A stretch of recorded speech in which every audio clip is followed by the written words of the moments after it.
And we are live. How's it going, everybody? It's your boy Wardy, where I'm talking about the Mets. That's Patrick Hennessy, where you can catch him talking about the Yanks, as we're back at it with episode 6 of Bridging the Gap podcast. We took a couple weeks hiatus because the Yamamoto news happened mere hours after our last live show. Both of us were butthurt about it, and we have the holidays and the New Year's to worry about. So we're back at it now, Pat, and what perfect timing to start the show than the reality that Marcus Stroman, easily one of the biggest cancers in Major League Baseball, is about to sign pen to paper a contract with the New York fucking Yankees. So we're going to headline the show with what looks like it's inevitable. Marcus Stroman, everyone's favorite pitcher in Major League Baseball, is going to be taking his talents to the Bronx. Surely not the same exact team where you heard Marcus talk a lot of shit on just a couple of years ago. My oh my, things come full circle for the New York native himself. So we're going to get into the reports on Stroman, a little bit on that. Blake Snell, why he didn't want to come to the Yanks and why I don't blame him. Mets trade market, what it currently looks like as they're in the market for another starting pitcher right now. And Wandy Peralta, someone that Pat loves and knows very well as a former New York Yank, may very well be a Met in the coming days. We're going to get into all that and then some in tonight's live show. Make sure to smash that like and subscribe button for your boys. It's greatly appreciated. Of course, get some W's in the chat where it looks like Marcus Stroman's on the cusp of being a Yankee. Love to see that. But Pat, how you doing today, my friend? You know, it's actually interesting because, Wardy, we were talking a little bit before we hit that live button. Vibes were high, right? We were talking about, oh, I went to Topgolf yesterday, like, heh. Now, literally 30 seconds ago, Marcus Stroman decides, oh, I'm going to go post a picture on my Instagram story of me, myself. I hate the Yankees, but I just posted a picture of myself in a Yankees uniform. And then John Heyman just tweet out, the Yankees are making progress on a deal for Marcus Stroman. Wardy, I'm not going to lie. If this deal does actually come to fruition, which at this point it looks like it's like 99% going to, I'm going to be pissed. And this is going to be probably the first time since Brett Gardner that I'm going to find myself rooting against a New York Yankee. Now, I hope the Yankees go undefeated this year in every single game besides the ones that Marcus Stroman pitches. Actually, no. I hope they even win those games too, but I want him to give up 8 earned runs every single game. Bro, I wish such bad things on Marcus Stroman as a pitcher. I want him to not even finish the season as a Yankee. I want him to have like a 7.5 ERA and get cut from the team in mid-June. I despise this man, bro. Well, you know, if it makes you feel any better, Marcus Stroman is one of the biggest ground ball pitchers in Major League Baseball, and I know that Yankees infield is going to do wonders with him, isn't he? Yeah, the great Yankees infield. Don't forget, we have Gold Glove shortstop Anthony Volpe, though. Don't forget about that. That's true. There you go. Walmart Gold Glove, right? Third base, we have elderly man in DJ LeMahieu, I guess. Second base, you got Gleyber Torres, who has the baseball IQ of a goldfish. And at first base, you got Anthony Rizzo, who may or may not have a soft brain from 10 concussions, thanks to Fernando Tatis Jr. So it's like the Yankees infield's looking great. And add Marcus Stroman to the mound, like you said, great ground ball pitcher. The Yankees are in a great spot going into next season, bro. And for those of you who might not be aware as to my hatred for Marcus Stroman, I'll preface a little bit. So back in April, was it? Yeah, I guess April. Wait. Before you do that, Pat, because there's a lot of things both you and I can say on Marcus. I want you to run with it. Just before we do, I want to shout out everyone first watching live on a replay. Smash the like and subscribe button for your boy. Greatly appreciate it. Make sure to check out Patrick at Unhinged Patrick on YouTube, because there's a great chance that Pat's going to be going live on his show probably right after this one if the Stroman news does become officially official at some point here in the live show, which pretty much feels inevitable right now. But one more thing, too, for people that are, say, unaware of what we do here on Bridging the Gap podcast, which we're trying to be weekly every Thursday night. Of course, it's going to barring some changes from week to week, but we're trying to be consistent with it. And this is our version of New York sports radio. So if you guys are fed up with hearing just the nonsense, clickbaity, controversial, divisive bullshit that you hear day to day in New York sports radio, including, you know, an interaction that I had yesterday with the Mr. Salicata on Twitter, if you know, to the point where he deleted every single tweet he sent my way after trying to start shit. That was the best part. We can expand on that a little bit later in the show, but point again is this is our version where we're not only being rational of course we're going to have fun with it. Of course we're going to be a little controversial, but nothing that isn't too out of line. And we're actually going to have knowledge to back it up. I think that's the biggest takeaway when evaluating our show versus maybe what you're getting a lot in today's radio. But I digress. Pat, go back to talking about New York Yankee Marcus Stroman and how much you love him. Okay, all right, not New York Yankee yet, Wardy. Okay, let's give a little hope there. But yeah, so basically, Anthony Volpe hit his first career home run back in April. I tweeted something out along the lines of like, "Yo, the Yankees lost. Like, why is this doofus like, haha, giggling, bothers me, whatever." Marcus Stroman decides to go out of his way and tweets me this, Wardy. I have the quote here actually pulled up because I use it as motivation fuel, some may say. Where is it? Yeah, I actually don't have it. Wow, Pat unprepared for the show. Sounds like a day that ends in Y. Go ahead. Yeah, no, that's actually my bad. I was gonna read it verbatim, but it basically went something along the lines of, "Patrick, you're a loser." He did more. No, he actually said, "Patrick, you're a loser," which is great. He's like, he accomplished something that you'll never. He's like, "Go back to your miserable life" or something. But this isn't anything new, right? Like Marcus Stroman has Twitter fingers. He's like the perfect example of that. Loves like battling fans on Twitter, loves talking trash about just about anybody and everybody. He went back and deleted so many tweets where he was bashing the Yankees, saying how I have them on my phone. Whip them out. Let's talk about him. Let's go. Something Salicata and Marcus. I literally called Sal. Wow, you're doing your best Marcus Stroman impression out here. Talking shit, can't back it up, decides to delete the comments. Smart thing to do. That's been the case with Marcus. Look, Marcus has said a lot of shit. Mainly what turned a lot of Mets fans off, including myself. Mind you, I was a big Marcus Stroman fan during his time in Toronto. I love when the Mets first acquired him. I thoroughly enjoyed his first year here with the Mets too. But what happened as he was leading to his departure, as the Mets were making it pretty known that they weren't going to be going out of their way to try to bring him back a couple years ago, he then decided to call Keith Hernandez the worst things imaginable when Keith has never said anything bad to him, at least in the public eye. And then he went and deleted those tweets. He went after so many Mets fans for calling ones that supported him even racist, among many other things, where he of course backtracked and deleted because a rational person wouldn't have even opened their mouth to begin with. But this is Marcus Stroman we're talking. You might as well say he has a private Twitter account because he has everyone blocked. I will say this proudly, I've had Marcus blocked on my Twitter for over a year now, so that way he can't block me first. So that's my thought process. But look at these tweets pertaining to the Yanks. Marcus Stroman, November 16th, 2021. Yankees haven't won a World Series since 2009. They routinely spend more than any other team and acquire the biggest names at every trade deadline. The way they spend and players they get should result in much more success than what they've had. Don't you agree? Again, he's not wrong with that one, actually. Bro, it's just dumb. I know. And then the next one is laugh my ass off. Out of nowhere comes another better Yankee fan because he was having these interactions. Y'all are hilarious. How miserable are you to tweet this because I'm excited to play for a historic franchise? This is when he signed with the Chicago Cubs. You're getting nothing but coal for Christmas, you miserable soul. And then here's another one.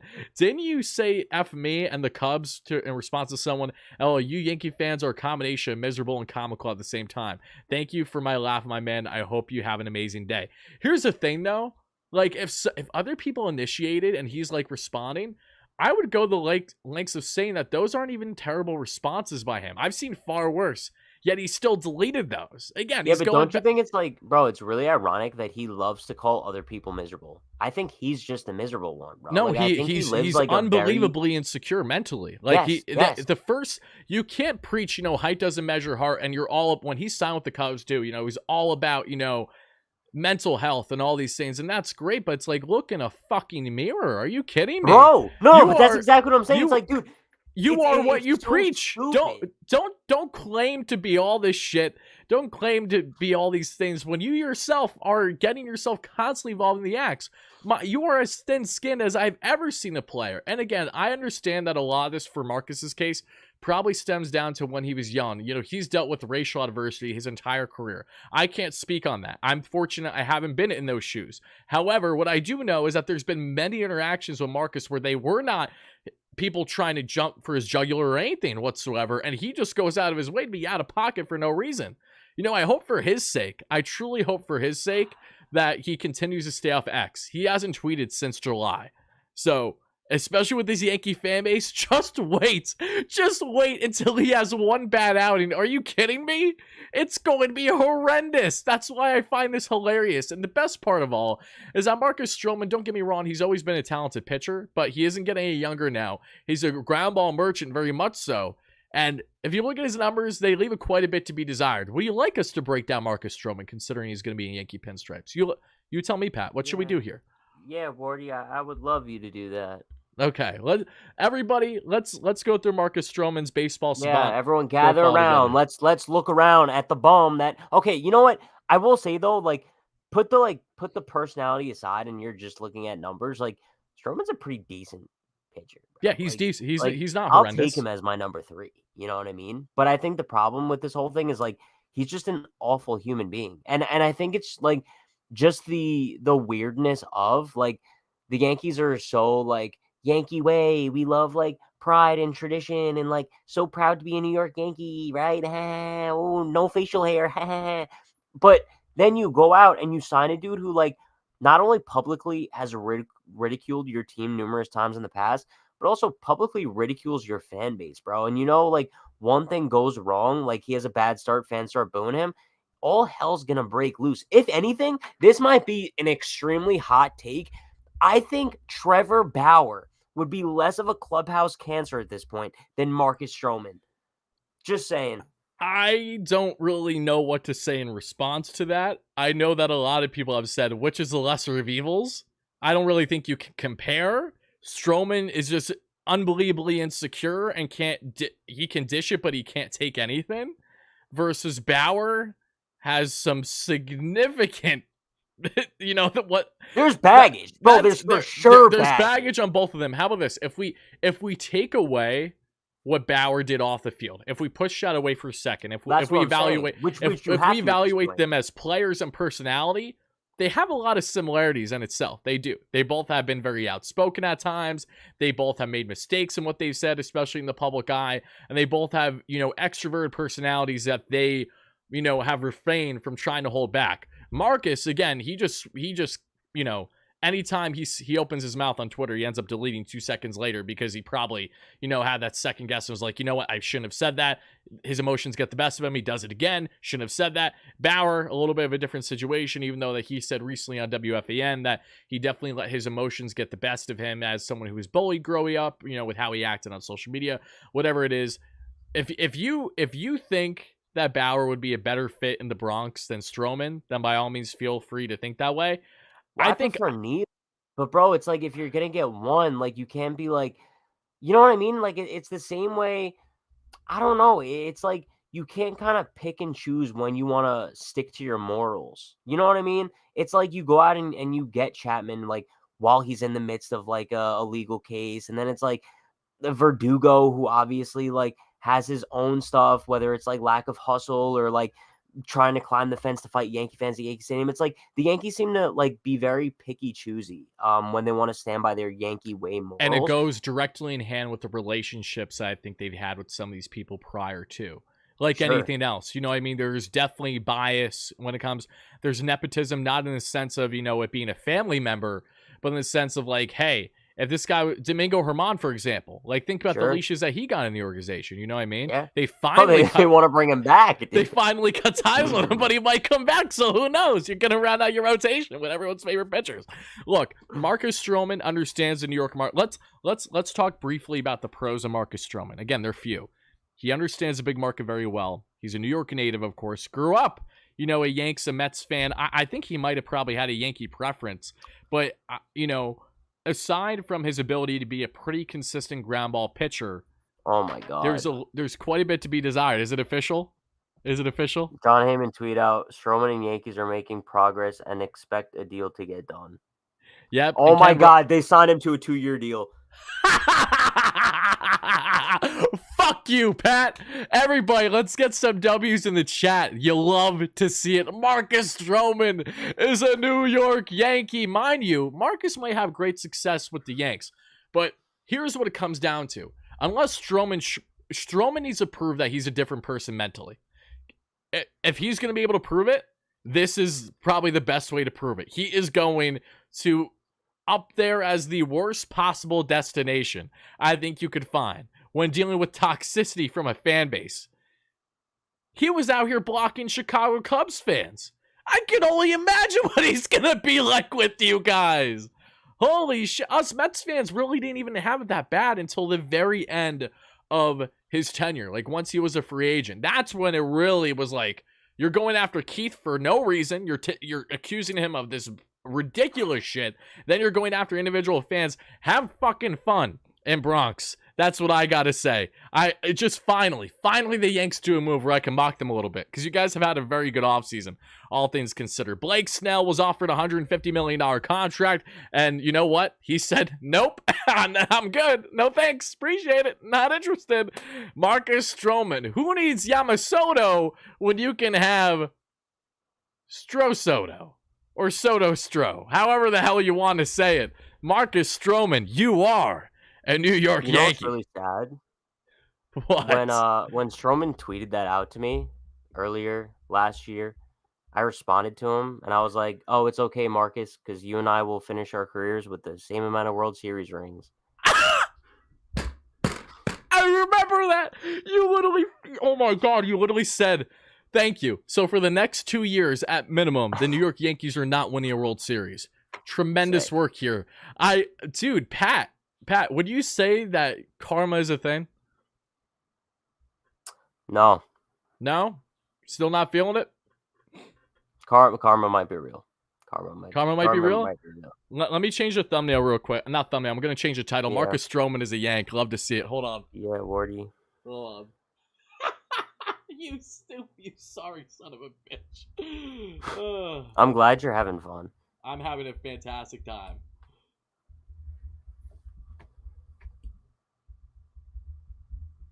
That's hilarious. This is so good. All right, Wardy. Well, this was a great stream. Really enjoyed talking to you tonight. I appreciate everybody in the chat. We got 400 people and growing, Pat. You're not dipping yet. Yeah, I need your ass for a little bit longer. Then you can go and stream on yours, okay? Sure. We got other topics to get into. I don't want this to just be a Marcus Stroman show. So Marcus Stroman, a 2-year deal. I want to know the AAV on it. Let me put it this way: we gave Luis Severino, who in his introduction presser yesterday, slipped up and said Yanks instead of Mets initially, when being introduced there. I thought that was funny. He's also been working with Driveline. His changeup looks fantastic. He's working on a splitty. Really liking what I'm seeing from Sevy so far this offseason. And he's getting his sleep regimen great, because that's an issue he's had for many years during his time with the Yanks. No less, Marcus Stroman. I'm curious what the AAV is going to be for someone like him, considering, $14 million on a 1-year deal is what the Mets signed Luis Severino for. So let's see what this is going to be. But someone said to check out Nightingale. Let's check out Nightingale real quick. Again, shout out everyone first chiming in live on a replay. Marcus Stroman's about to be a New York Yank on a 2-year deal. The Yanks declined to meet the asking price for Blake Snell and pivoted to Marcus Stroman after meeting with him this week in Tampa. Again, I'm laughing as someone who thought I was getting Yamamoto and now very well can be settling with Sean Manaea. Okay? The same way that you signed a Yankee legend again and Luke Weaver on that 1-year, $2 million deal today. Oh my God, this is rich. I'm loving everything about it. But again, I don't want to spend the entire show on Stroman. So briefly, as we look at Marcus Stroman's beautiful, masterful baseball savant numbers, as you see here, there's a good amount of blue, almost like there's a reason for it. Let's talk about him, shall we? Sure. 64th percentile. No, it's okay, Pat. I'll take it from here. 64th percentile pitching run value. Fastball run value, 68 percentile, 76 percentile breaking run value, off-speed run value, 22 percentile, expected ERA, 45th percentile, just 5% lower than the league average, or right around there. Expected batting average, 22nd percentile. Oh, Marcus Stroman gets 2-year deal plus vesting option on that deal. Love to see that. How you doing? Yeah, very cool, Warden. Fastball velocity, 15th percentile. Average exit velocity, 17th percentile. What does that mean? Stroman gets barreled like a mofo. Actually, no, I'm completely wrong in that. I apologize. I misspoke. Just because he gives up hard exit velo doesn't mean he's getting barreled very hard, but he does give up hard contact, so that is something to keep in mind. Chase percentage and whip percentage, 24 and 23rd percentile. Average exit velo, 17 percentile. K percentage, 32 percentile. Walk percentage, 40 percentile. Barrel percentage, 88 percentile. Ground ball percentage, 94 percentile. Hard hit percentage, 34 percentile, and extension, 6 percentile. What does that mean? And Marcus Stroman isn't getting a ground ball, you're fucked. That's exactly what that means. Who just had around a 4-year rate this past season with worse advanced and expected numbers. So think Pat will agree to the 24-hour stream now, Drew. Appreciate the donation. Yeah, let's turn it back on your ass. Let's go 24 hours talking about Marcus Stroman. Yeah, you love to see that. What if I just sat here in silence? What if I just protested? What if you do it, but you don't say a word? Yeah. You're a fraud. That's what that means. That's okay. You won't even interact with the chat? Just because you got your panties in a twist over Marcus Stroman? Is he allowed to wear a do-rag? Like, is that legal in the Bronx? Not the Bronx, but specifically Yankee Stadium? I think so. Like, do they make... You know, they might... When they do, like, the security check when you walk in, they're probably going to be like, yeah, no... Oh yeah, the tattoos. By the way, can we not? Oh, I should probably cover it. Yeah, he's not Yankee. Yeah, we're gonna need you to wear that extra turtleneck. No, if there's a way that could you actually rub pine tar on your neck and your chin area to get rid of those tats, that'd be great.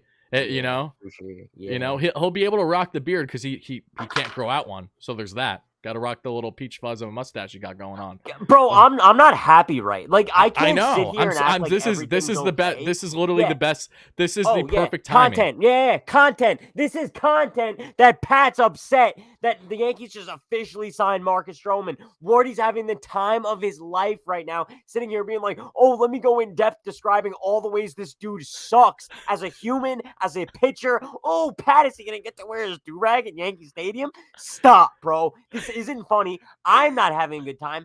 No one in the chat's having a good time. Like, this is what you've been waiting for. I don't know for what reason we were supposed to go live today at 8 o'clock. When he goes, oh, I got stuff to do. Let's go live at 8:30. Did you know this was coming? That's why you're like, oh, I got to make sure we're live when it happens. Is that what happened?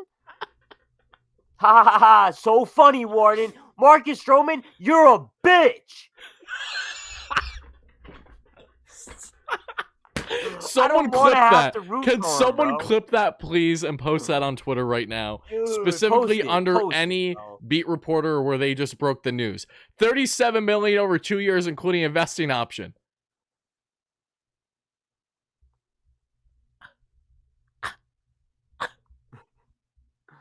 So dumb, bro. You think I should try to make friends Marcus? With him now? Okay, here's the thing, Marcus. That actually makes sense. Marcus is making Lucas Giolito money. That's the market. That actually makes sense. I'm not going to rag you about the money much. That's kind of on par with how this market is right now. But I'm going to rag you for everything else. Because here's the thing. We all know Marcus Stroman is a very talented pitcher. And these will be my final remarks for the time being. Because we got to get on to other topics. I know any Mets fan watching this, while they're enjoying this part, still want to hear talk about the Mets and stuff like that. While he's been a very talented guy, I really think this could make or break him. You know, like Joey Gallo has never been the same because of your dog shit fan base. You know that?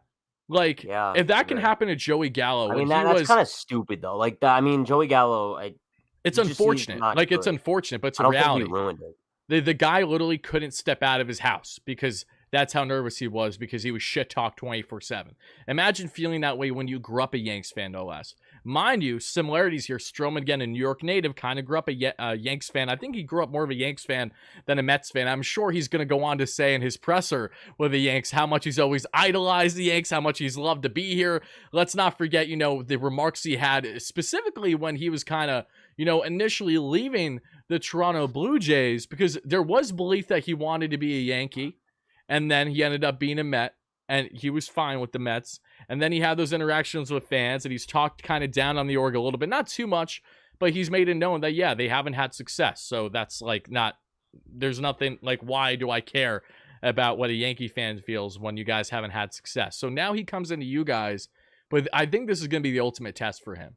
If we see Marcus continue to not be on Twitter, and he actually has a solid season for you guys, then maybe he has been fixed. But what will not be fixed is you being blocked by him. So now you're going to go all season. I'm not blocked. Oh, wait, he didn't block you? Oh.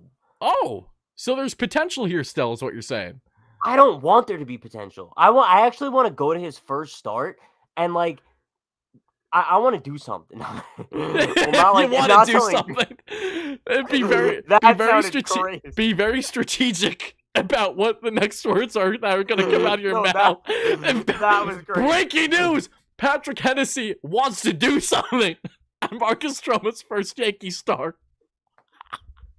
No, I'm gonna go with like a sign that says like, Marcus, you're a loser and you live a miserable life. Dude, you're gonna get thrown out. They're not gonna let you bring. They're not gonna let you bring in a sign. The Yanks. I guarantee if you go there and have any decent seat in Yankee Stadium, which there's very few of because the parks are dog shit. But anyways, if you go and find a decent seat, and it's clear that it says like Stroman's a bomb or Stroman's this, I find it very hard to believe they're gonna keep you there. They're gonna ask you to remove the sign. You know how that works. No, I'm good in Yankee Stadium. Oh, you're good. You like that? You tight with the boys? Yeah. You're giving them that little $10 tip when you walk into security. You got me, brother. All right, move them. No, we actually have to fucking speed through. Okay, all right, let's go. Pat Metz with a $20 donation says the old Mets would have done what the Yankees did with Stroman. The David Stearns Mets rather take a chance with non-flashy names looking for upside pitchers. To me, it makes the Mets a more interesting team. I like that. I like the way you think, Pat Metz. I always appreciate your donations, and I, again, greatly appreciate that one. Hype in the chat to you, my friend. So, guys, let's talk about something that is Marcus Stroman unrelated, which is the Mets and the starting pitching market. Again, they're after pitchers. We know this, and Pat, let's take your mindset off of your favorite pitcher just for a couple minutes, okay? Sure. The Mets have been involved in the market, and this was kind of interesting to a lot of us Mets fans because we were initially under the belief, at least for 24 hours, that after signing Sean Manaea to the 2-year deal we did, Manaea, of course, has worked on his arsenal quite a bit the past year, has touched velo like never before in his career. There's upside to him that we're interested in on a multi-year deal. Once that happened, we were all led to believe that the rotation was rounded out. However, right around a day later, Mark Feinsand, who I'm sure you know well because he reports on the Yanks quite a bit, did make note that, yes, David Stearns is still heavily active in the trade market for a starting pitcher. Now, if you look at the Mets' rotation configuration right now, it consists of Kodai Senga, Jose Quintana, Adrian Hauser, Luis Severino, and Sean Manaea, Tyler McGill, Jose Buto, all these, Joey Lucchesi, all these guys. But the Mets, while they have plenty depth there, what they don't have is a lot of quality. Outside of Senga and, even Quintana, they really don't have many true bona fide number threes. And while I think Luis Severino has potential this year to really impress on this one-year deal, I'm actually pretty damn excited for Sevy. I know you think his career might be over, but just the little flashes we've seen him working with Driveline. There's also a very low floor.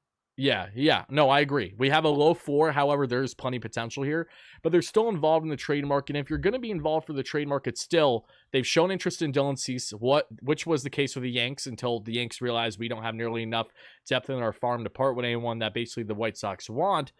Dylan Cease is a name that's on the Mets' radar. A couple other names that could be of interest yet aren't reportedly connected are the likes of Freddie Peralta, again, young stud from Milwaukee Brewers. Then you also have Mitch Keller from the Pittsburgh Pirates, who's been a very low-key, nice starter the past couple of years, multiple years of control. The trend that you'll see with these starters, Pat, is these are all guys that are 26, 27, 28, a couple years of control, not a rental because the Mets are not in the market this season, be buying rentals and giving up a lot of key assets. So Corbin Burns, Shane Bieber, kiss those ideas goodbye. But aside from not only them, the Miami Marlins, Jesus Luzardo, Edward Cabrera are two big pitchers out there. Luzardo is the big gem that a lot of teams want this offseason. Then you also have a couple of the young studs from the Seattle Mariners. So my question to you, Pat, again, from a Yankee fan perspective point of view, out of the stars that I just listed to you, are there any that you think would be a better fit than not for the Mets? I don't know what your knowledge level is with everybody, but kind of I have a name. Let me know. Yeah, I have a big name. I would say Luzardo. I think he makes a lot of sense. Just in terms of, I don't think he's like a ridiculous superstar right now, like a Corbin Burns is, right? Where Burns is going to demand an insane package. I don't even think the Mets could give to the Brewers. But also like he's not kind of at the level of a Blake Snell, where it's like you're going to pay him a lot of money and it doesn't really make too much sense because of his inconsistencies. But I think Luzardo's a perfect fit for the Mets. And I think you're looking at a guy where, bro, in a couple years, like you could be looking at Luzardo as the Mets ace. Like that's the way I'm viewing him. I don't think we've seen his peak yet, right? Like I Haven't still the think that Yanks he's. tried getting Luzardo the past like year or two?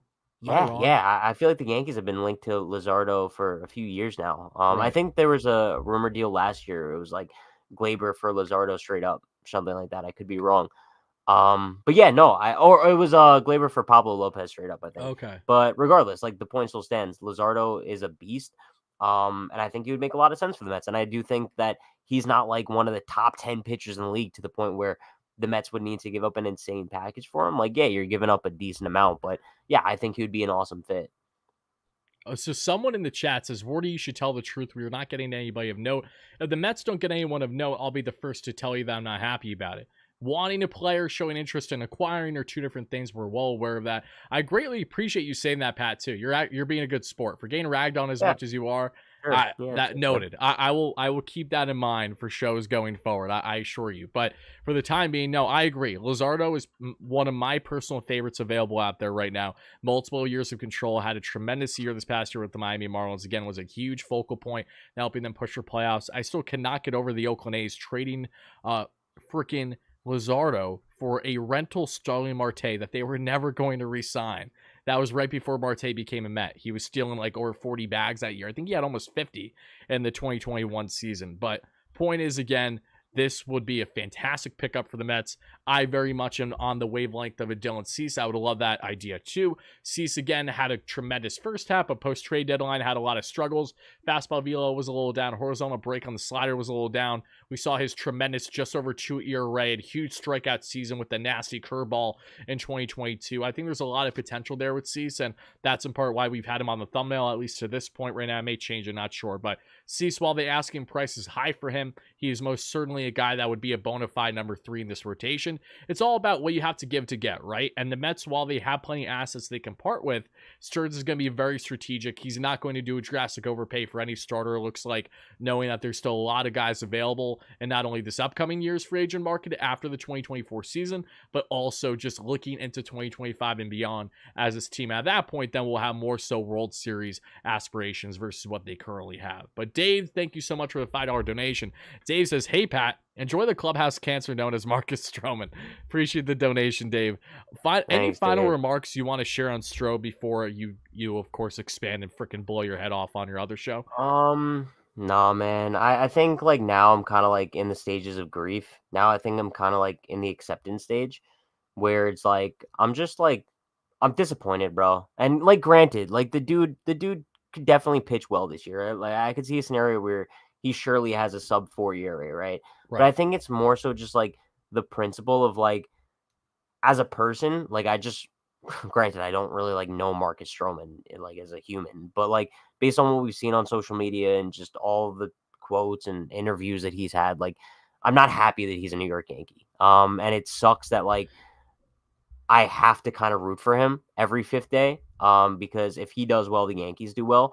So I think that's kind of just the most frustrating part that like I find myself now having to root for Marcus Stroman. You know what I mean? That's, you know how I would feel that way? I would feel that way to a similar extent if the Mets signed Rhys Hoskins.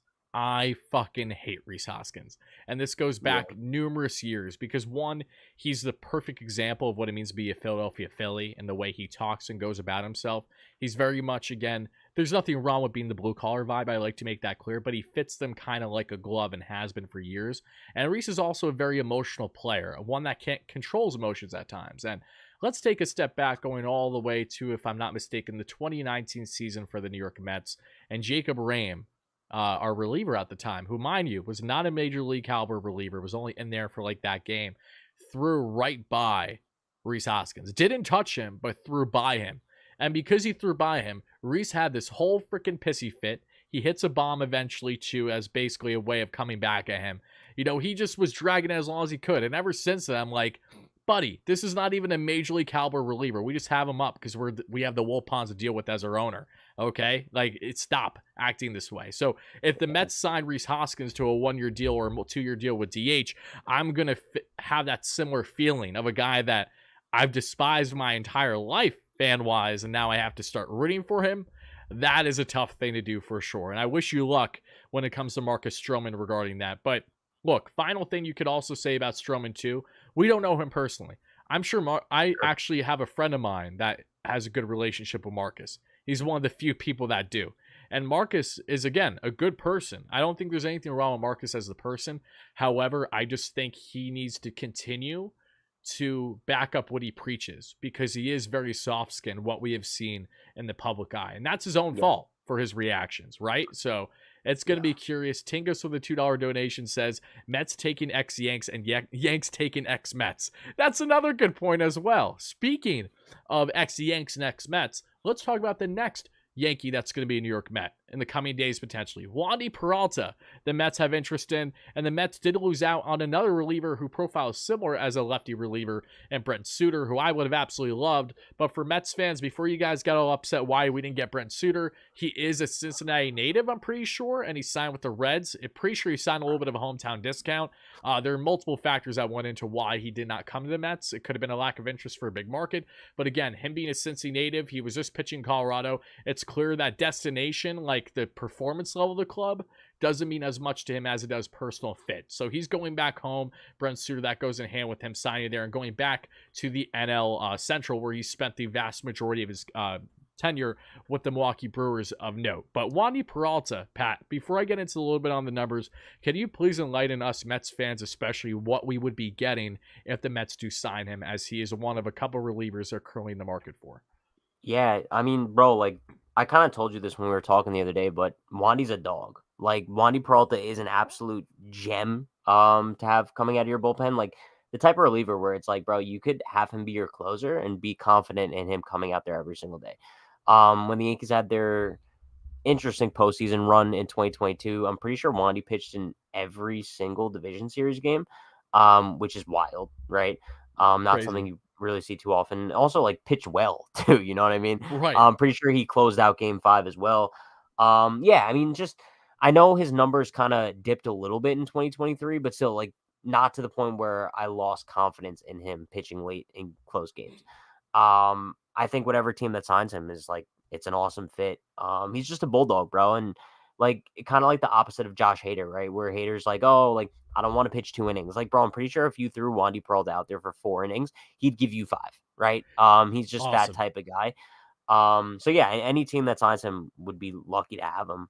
It's kind of sad. It's like a sad like breakup, but hopefully the Yankees re-sign him. I mean, there's always that chance too. But if That's not, true. like he'd be cool for the Mets to have, definitely. Yeah, I mean, that could at least be one thing you could look forward to for when you inevitably hit some Mets games this season, Sure, right? So, sure. Wandy, again, I've spoken about him greatly over the past couple of days. I know a lot of Mets fans hate the idea of bringing in former Yanks because our history has proven that a lot of times when that happens, it's Yanks that, are kind of reaching the tail end of their career, highlighted by Dylan Betances in particular. Let's not forget, though, about the guys in Adam Ottavino, David Robertson of recent. Those guys, too, have had success here. We haven't even talked about Harrison Bader, mind you. We probably won't talk about him much in this show. We can push that to next one. But Bader, again, another former Yank coming to Queens, who actually said it himself. He always viewed himself to be a Met at some point in his career, even while being with the Yankees, because he has plenty of Mets friends and family, as he too is a New York native in Harrison Bader. But Wandy Peralta, why Mets fans should be very excited if we do in fact land him as one of our final relievers this offseason. Again, the guy's been tremendous. Has the changeup, the fastball, and the slide piece. He has that nice sinker as well. If you look at the pitches too, in which he's, orchestrated in the past couple of years, the success level has been pretty damn strong. And this past season in particular had a 2.8 ERA. Expected numbers weren't great. His walk rate was his biggest thing. And that's why I'm really not overly concerned with it either, because Wandy had a 5 walks per 9 this past season. The previous 5 to 6 years, he's been sitting well over a walk less. So I'm pretty confident that 2023 was a bit of an anomaly for him, and I think the Mets could get him right the same way when Adam Ottavino signed with the Mets, had a 4 walks per 9 the year prior. He went down to 2. When the Mets signed David Robertson, had a 5 walks per 9, got him back down to right around a 2. So I think that's something that the Mets can definitely work with. He's in the 82nd percentile in off-speed run value, 73rd percentile fastball run value. Expected ERA, expected batting average aren't great. It's still above average on the batting average. ERA is not great because, again, he had a lot of luck this season for the Yanks, all things considered. Fastball velo, 80 percentile because he sits around 96. Can touch triple digits at his absolute best. Average exit velocity, 88 percentile. Chase percentage, 86 percentile. Whip percentage, 43 percentile. Walk percentage was a 4. But again, in 2022, Peralta, I don't know if you saw his numbers as well, Pat. Quite literally one of the best relievers in baseball. Like through spot, like everything's red. It looks fantastic. And then you get on to the barrel percentage, 63 percentile, hard hit percentage, 81, and ground ball percentage, 94 percentile. Again, this is a ground ball guy who would work with a very strong infield for the Mets. Our only question mark is third base right now and how good it'll be defensively. But having Jeff McNeil and Lindor there and up the middle is going to be huge. Pete will get the job done at first. There's a lot to like here about Wandy Peralta, and that's why I would love the idea the Mets do, in fact, land him. I would love David Robertson on a reunion too, but we haven't heard reported interest there. The Mets have been connected to 3 relievers, one of which is now off the board in Suter, 2 of which are still available, and Wandy Peralta and John Brebbia, who was a New York Yankee draft pick, believe it or not. But we're going to be wrapping up the show here shortly, guys. But before we do, if you have any final remarks you'd like to share away, by all means, do exactly that. I know Pat is chomping on the bit to talk about his favorite pitcher on his live stream. Tingus Pingus with the $5 donation says, do you think this is possible to sign Soler to 3 years, trade Vientos plus pieces for a starting pitcher? Only way it makes sense without cluttering the roster. I mean, yeah, if the Mets are going to acquire Soler, which I think is still, wishful thinking, even though they have Soler, had interest. Bro. We all love Soler. Yeah. You have no idea. All off season long, it's like Soler, JD Martinez, or Justin Turner. We'd be happy with any of them, but Soler is the sexiest name out of the 3. Given age, power, upside, all those things. But Mets have been connected to Jorge Soler, but they seem like they're kind of stubborn in how much they want to spend for a bat this offseason, so I'm not getting my hopes up on it. But yeah, he would be a huge get for sure, and I'd imagine you would trademark Vientos in that hypothetical. Otherwise, you're just going to keep him in AAA and let him, rise up his potential trade stock that way. But yeah, I mean, I don't really think there's anything that I need to add more. Pat, do you kind of have any final remarks here before we get close to wrapping things up? Yeah, I guess my final remark is, I don't know. I feel like my vibes for the show, bro, they were so high going into it, and then but that's what made it so good. I'm so happy that it broke midstream. That's we want to see those reactions. Yeah, you look like someone killed. You know what you look like? You look like when John Wick, got his freaking dog killed in the first one. I've never seen John Wick. Oh my god, you're fucking useless. All right, how about if someone took your goldfish or something, right? If someone if someone put salt in my goldfish bowl, that would be pretty fucked, actually. Yeah, that would be. All right, I'll leave you with this then, because Pat, you did not see the interaction. So everyone, many of you guys know yesterday, but I'll tell Pat what happened with Sal Licata yesterday. So as many of you saw, and it kind of holds true with the show too, because it has to do with the Yanks and the Mets. Sal Licata, famously known for being on WFAN and SNY, who I have great respect for. Anyone that does the daily grind in sports media, I have great respect. Even if I don't agree with your opinions, I still have a respect level for you, and I like to make that clear here. No less, Sal says yesterday the following. According to his multiple industry sources, Pete Alonso might prefer to play for the Cubs or even the Yankees in the future. Just let that marinate for a second, right? So then I reply to this tweet that was from Jenny Metz. Shout out to you, Grant, who got it to blow up. There's a reason why I've never referenced anyone in New York sports radio when making content, and that's because they're wrong every single time. Then I find out, because when you have someone muted on Twitter, you can't see the comment, but it says you can show it. It's hidden. So there was a comment that was hidden, because I've had Sal muted on Twitter for like a year and a half at least. I can't stand him. I've never gained I've never gained any knowledge while listening to Sal Licata. I'm gonna be honest, I didn't know who he was before yesterday. You didn't know who he was before yesterday? No, I had no clue. Okay, but you know who he is now, right? Kind of, yeah. I don't know what show he does. I just know he's a radio guy. He talks with Tierney every single day on The Fan. It used to be Tiki with Tierney, but now it's Tierney and Sal. And he also is the host of a lot of the, Tonight shows for SNY nowadays. He's had again, why would you know? You watch Yes Network, if anything, right? No, I actually don't. Yeah, Yeah. you're the type to not even Yeah. watch that. You just you even take your own info. I like that. That's the way that's what you're not the typical Yankee fan in that sense, you know? Yeah, And sure. okay. Anyway, Sal replies, "One day when you grow up, you might understand."